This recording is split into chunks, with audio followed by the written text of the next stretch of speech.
Hi, I'm Cadet Latson, and we're going to go over reading comprehension in this video.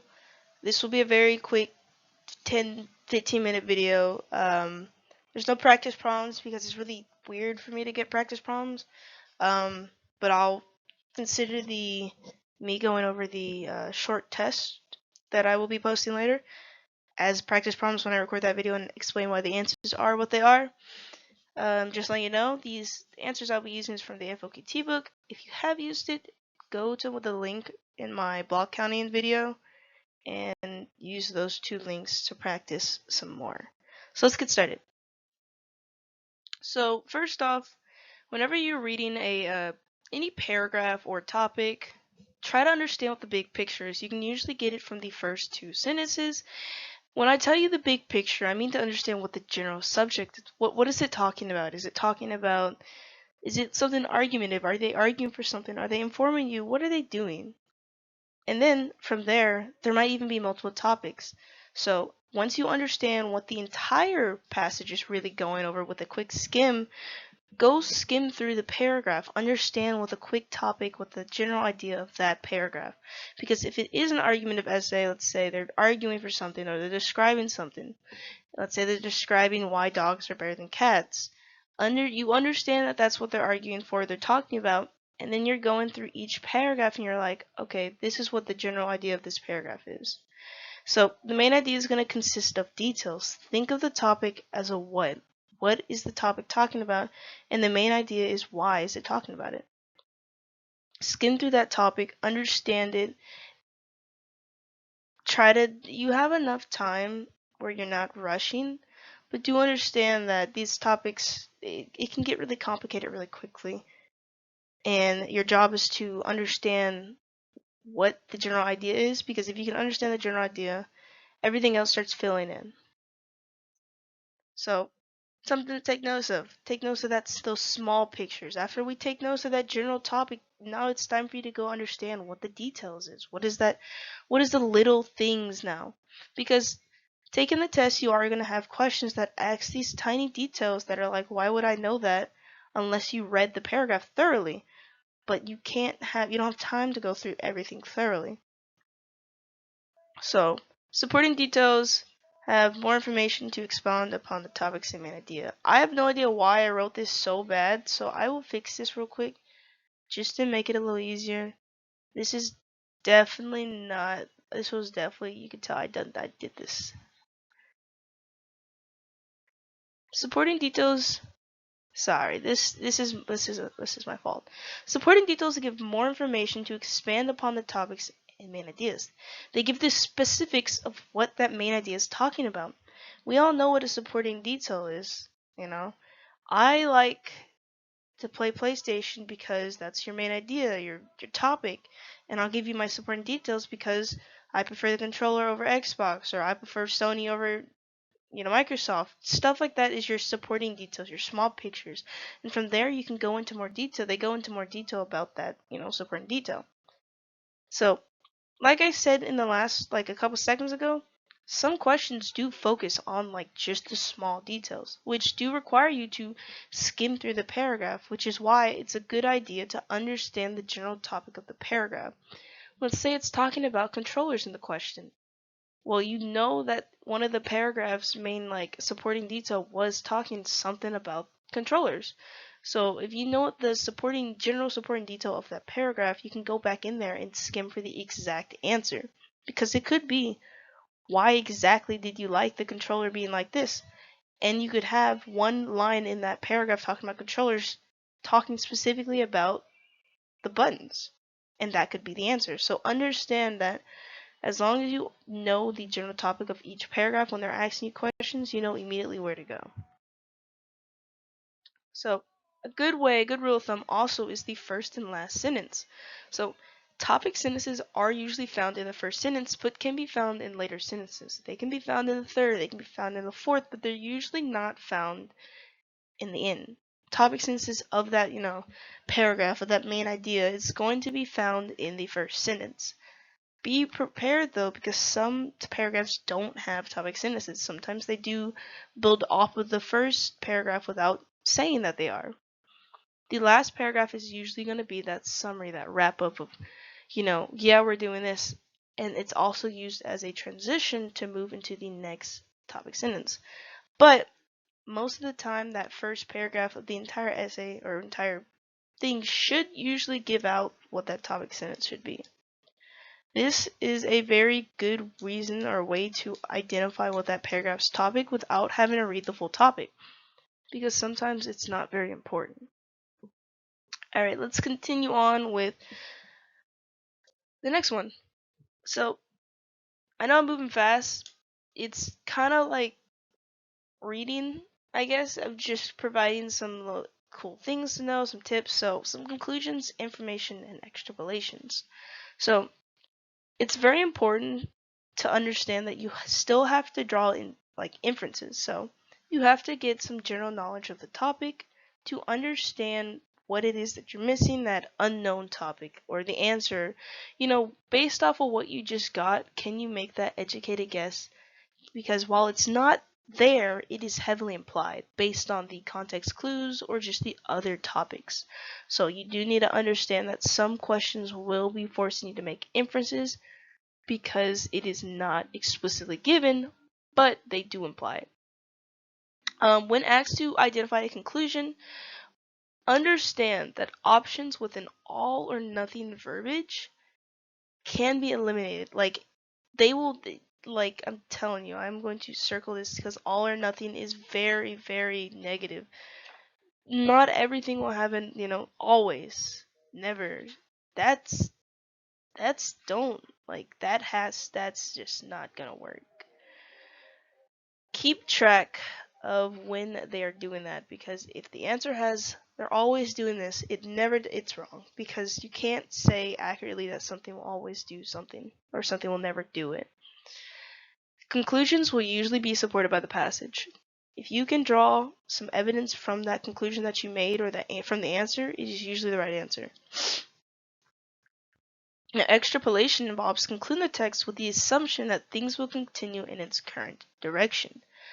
This means that it can sometimes go off on a tangent and you're not able to get that proper information that you need.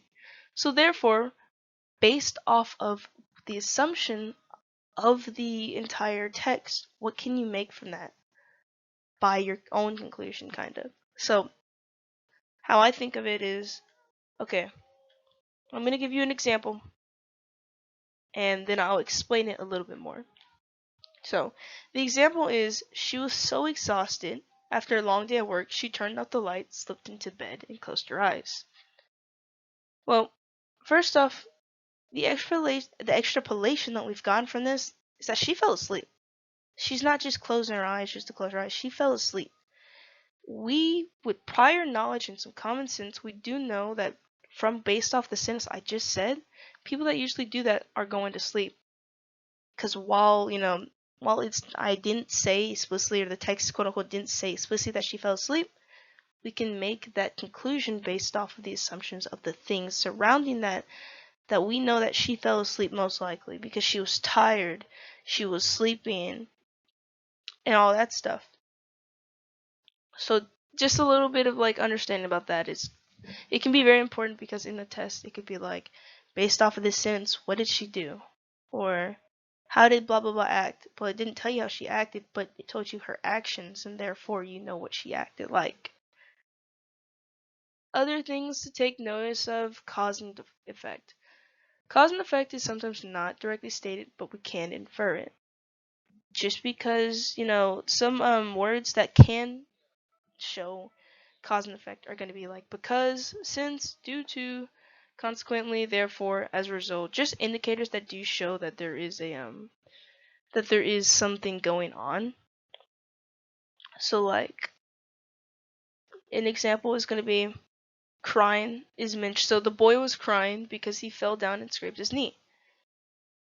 Note that the because is identifying that cause of effect. Now we know that the cause was the boy scraped his knee and the effect was crying. It's usually relatively easy to follow or find, but they're not going to be sometimes directly stated into the text. But usually if you pay attention to those words that I said, they usually tell you if it's a cause and effect. Comparison attractions, comparison and contrasting. Comparison is used for identifying similarities. Think of this little bad boy right here. I don't know if this is the comparison right here. Ooh, handwriting. And these are going to be your contrasting. Think of Venn diagrams when you're talking about your compare and contrast. If you're able to put points into a Venn diagram, it's most likely talking about a compare and contrast. Contrasting is used to identify opposite characteristics between two or more things. There's no actual limit to how much things you can compare and contrast. It just gets more complicated trying to bring those together. So in questions, you might get like, what do these things have in common, or what do these things not have in common? They're very inversely related, so be prepared for that. Like, if we were to compare and contrast bananas and oranges, we do understand that they're both fruit, but contrasting is their colors, they're yellow versus orange. Just stuff like that. So sequence gives orders in which things happen in. There's multiple ways to show how a sequence is written, and not all is written in chronological order. Usually you're going to get your initially, then last, first, second, next, finally, stuff like that do show that step by step. Sometimes it's implied rather than definitely stated, so like he brushed his teeth, put on his pajamas, and went to sleep. He didn't say he brushed his teeth, then he put on his pajamas, then he went to sleep. But based off of using extrapolation, we do know that he went back to back to back. Like it was implied that he did this in a chronological or sequential order. So it is important to note that some of these passages are not always written in chronological. Sometimes the sequence is implied or it's written in reverse order. And if you are having difficulty determining the sequence of such, do make sure to write down the outlet of where you think it was happening. So that is pretty much all you have to know about sequence, just chronological stuff. That's all. The final slide, the last slide thing to talk to you about is vocabulary. When coming across a word that is extremely unfamiliar, use your context clues. Read the sentence before it. Read the sentence after it. Gain a better understanding of what the possibility of that word is.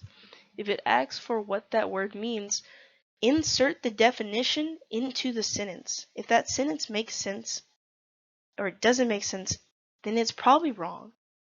If I give you a random word like rebuffed, which is it's basically meaning to reject or to be ignored. Yeah, rebuffed means to basically be ignored.